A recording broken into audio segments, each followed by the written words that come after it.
To the Week 3 lecture. This is Understanding the Culture of Higher Education. And this week, this will be your only lecture, and I hope you find it helpful. In this first slide, we're going to be discussing some common terms that are used in a college setting. So these are words that you'll hear often when you're interacting with counselors, professors, or any staff members at Chaffey. And it's important for you to get an understanding of what they mean and how that applies to you. So first, we're going to be talking about major and career. So when you are asked what your major is, this is referring to the discipline of study that you plan to pursue and gain competency in. So examples of these include psychology, math, bio, history, maybe art, and nursing, just to name a few. A career, on the other hand, is your occupation. So this will be your future profession and the role or position that you plan to hold. So some examples of careers could be a math professor, counselor, doctor, lawyer, or a registered nurse. So those are the main differences. A lot of the times we tend to get confused with what is a major and career, but always think of the major as your area of study, so the education and knowledge that you're gaining, and then the careers where you apply that education and knowledge. So it's more of the practical approach. The next terms that we'll be going over are different levels of education. So the first one here is an associate degree. So what is an associate degree? An associate degree is a level of education that you can obtain at a community college. This is often referred to as a 2-year degree, and it requires a minimum of 60 units or 60 credits to complete. Now you'll notice that I put quotations on 2-year, and that's because traditionally we call an associate degree a 2-year degree because you obtain it from a 2-year college, which community colleges were traditionally known as. However, over the years, we found that a 2-year time frame is not typical for all students. As you probably already know, everyone has other responsibilities outside of school. So if you work full-time, you may not be able to complete a degree in 2 years, because to commit to that, you would have to take a full-time load of classes every semester. So it's not something we traditionally refer to as anymore, but it is some of the common ways that people would explain what an associate degree is. But again, you go at your own pace. The bachelor's degree, on the other hand, is a level of education that you earn at the university. So if any of you are planning to transfer to a university after Chaffey, such as, let's say, a Cal State, like Cal State San Bernardino, or maybe a UC, like UC Riverside, you will be pursuing a bachelor's degree at the university. This is also referred to as, quote, 4-year degrees. And again, this is something that doesn't always apply to everybody these days. And for the same reasons, everybody has responsibilities outside of school and can't always finish a degree in the 4-year time frame because they can't go to school full time. Now, think of your time at Chaffey as completing the first 2 years of the degree. And then once you get to the university, that's when you'll be completing the remainder of the degree. Most bachelor's degrees require a minimum of 120 units to complete. Now, again, those units that you're earning at Chaffey are going to apply towards the 120 or more units when you get to the university. Depending on the major that you are pursuing, the amount of units that you earn may be more. Typically for science, engineering majors, those are considered high unit majors, so you'll find that the amount of units that you complete later on are probably going to be more than 120. A master's degree is the next level of education, and this is typically earned after a bachelor's. So we refer to a master's degree as a graduate degree, whereas a bachelor's degree is an undergraduate. Master's degrees can also be obtained at the universities, and the units and the time frame really depend on the program that you're studying for a master's. When you're pursuing a master's, you're basically honing in on the discipline and the career that you're preparing yourself for. So the master's degree tends to be a more focused path of education. So for example, if you're going into social work, maybe your bachelor's degree wasn't in social work, it was in sociology, but you would like to become a social worker, so then you can pursue what's called an MSW, a Master's of Science in Social Work, where you really learn about the skills and the preparation to become a social worker. And then finally, there's the doctoral and professional degrees. These are also obtained typically after a bachelor's or a master's, and these often focus on research in the field of study or obtaining professional skills needed for the occupation that you're planning to pursue. So examples of doctoral and professional programs could include medical school, law school, pharmacy school, or advanced research studies in social science fields such as psychology or history or sociology. So I hope this helps in gaining an understanding of the different levels of education and what a major and career is and what they lead to in terms of degrees.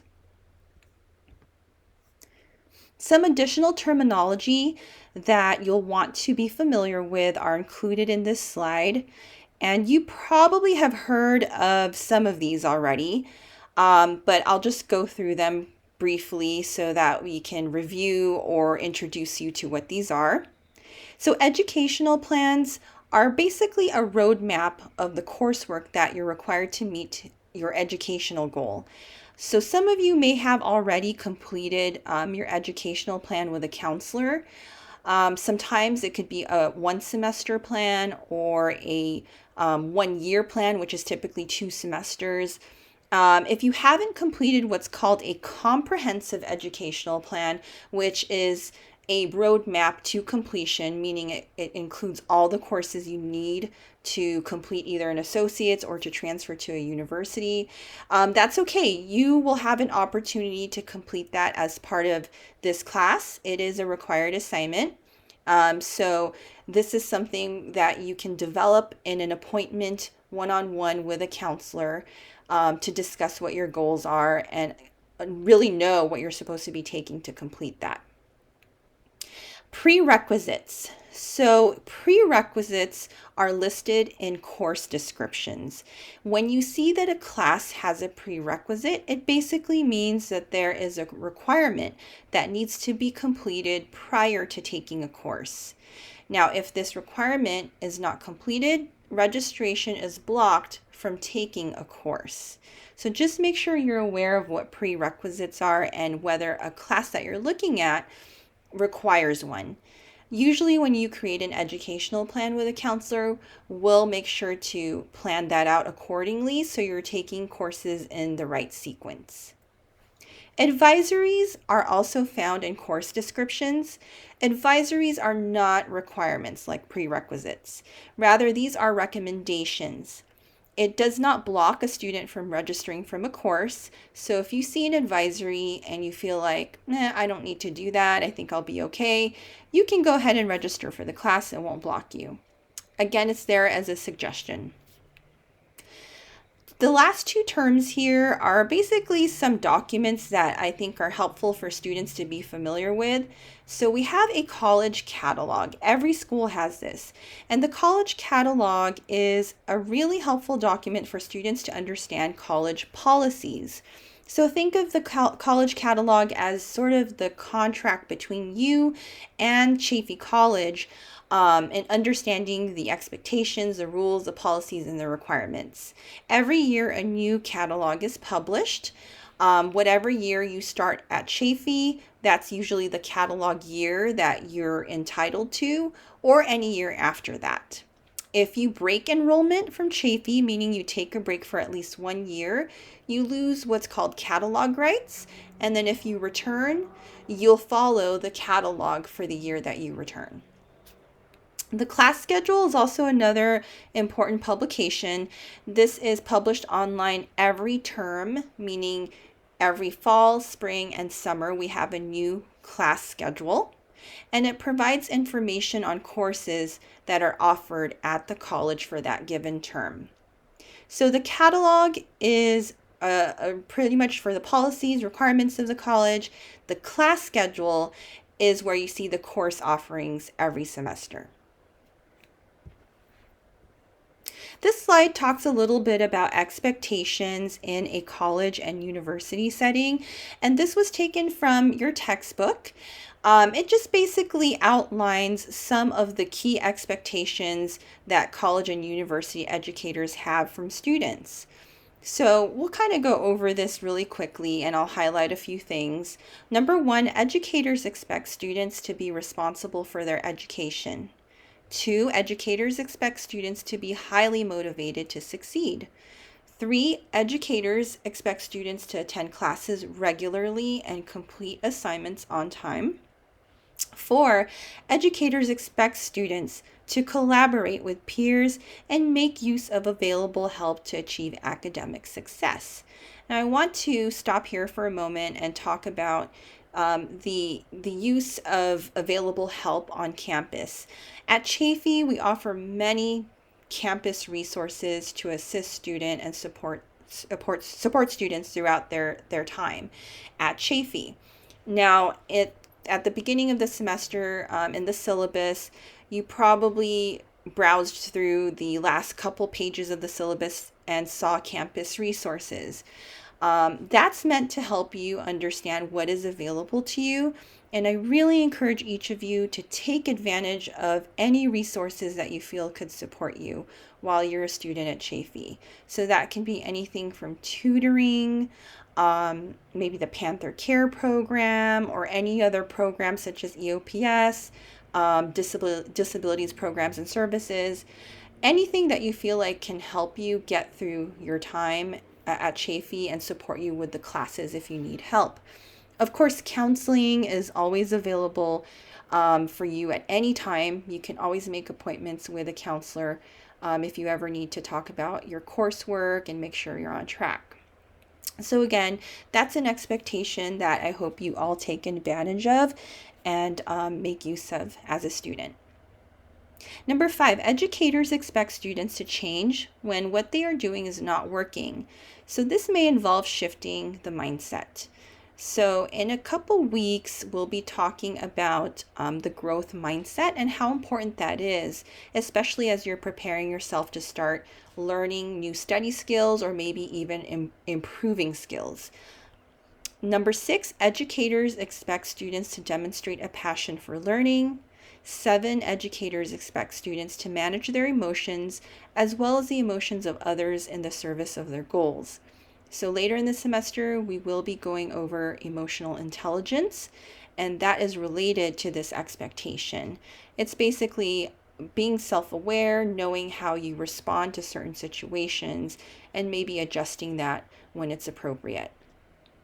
And lastly, educators expect students to have realistic self-confidence about themselves and their ability to succeed in college. So how much time are you devoting to college? So at Chafee, we use the following definitions to identify whether a student is on a full-time status or a part-time status. So being a full-time student means that you're taking 12 or more units per semester. A part-time student is taking less than 12 units. Roughly what that equates to, 12 units is about 4 classes, and less than 12 units can be anywhere from 1 to 3 classes. At Chafee, the maximum unit load that you can take per semester, so in fall and spring, you can take maximum 18 units, and in the summer, the maximum is 7 units. If you try to register for more than that, you'll be blocked. If you feel like you can handle above the maximum units allowed, you can request what's called a unit overload, and it must be approved by a counselor and sent to admissions and records for processing. So that's something to keep in mind as you're planning your courses, especially when you do your educational plans. Think about the status that you want to maintain every semester. Are you going to be a full-time student, or are you going to be a part-time student? This next slide is also important. It is showing you how to calculate your GPA. So as we're understanding the culture of higher education or college, we need to know how to understand how things are calculated, what they mean, and how that applies to you. And I think calculating your grade point average is a skill that you should all learn how to do. And this is taken from our college catalog. So this slide here, or this image, basically gives us a breakdown of the formula that is used to calculate your GPA. And how that's done is really a formula that consists of your total grade points earned divided by the total units you have attempted. When you divide those two, you will get your GPA. Now, how do you know how much points your grades are worth? Well, this chart here is very helpful in identifying what each grade point represents. So, for example, an A plus or an A is worth 4 points, an A minus is 3.7 points, and so on. And this shows you how to calculate those grade points with your units completed to get your total grade points earned. So this is an example here of maybe something you can practice with, and you don't need to submit this. This is just for you to use on your own time and practice calculating GPAs. You can use your own courses or use this example of maybe what a semester might look like if you were to take these classes. So that's something to try. That way you're familiar with how that works every semester. Now, some other things to consider. These are questions that I just want you to think about as you go into this week and as you prepare for homework number 1, which is due at the end of the week. Homework number 1 is basically going to be a self-assessment of your study skills. We are going to start diving into those shortly, I would say in a couple weeks. Right now, we are preparing ourselves for that to make sure that you're understanding college, as well as in the next couple weeks, we'll be talking about personal responsibility, your mindset. Those things are important before you start really shifting and adjusting your skills, bringing in new skills, and maybe improving, anything that hasn't been working for you. But I want you to think about a couple things this week. Again, this is not something you need to submit. These are just questions for you to consider for yourself. Number 1, how would you rate your time management skills? 2, how do you feel about reading and homework? Are you aware of all the resources available to support your college lifestyle? And finally, what skills will you need to improve? So I like to just give you these questions to ponder on, so that you can get your brain working and actively thinking about what it is that you want to work on. So that concludes our lecture for this week. The last slide here basically are just some links to some of the resources I mentioned, such as the Chaffee College Catalog and the schedule of classes, so that you know where to easily find them on the website if you need to refer to them. Okay, well, otherwise, I wish you guys a great week. And as always, reach out to me if you have any questions.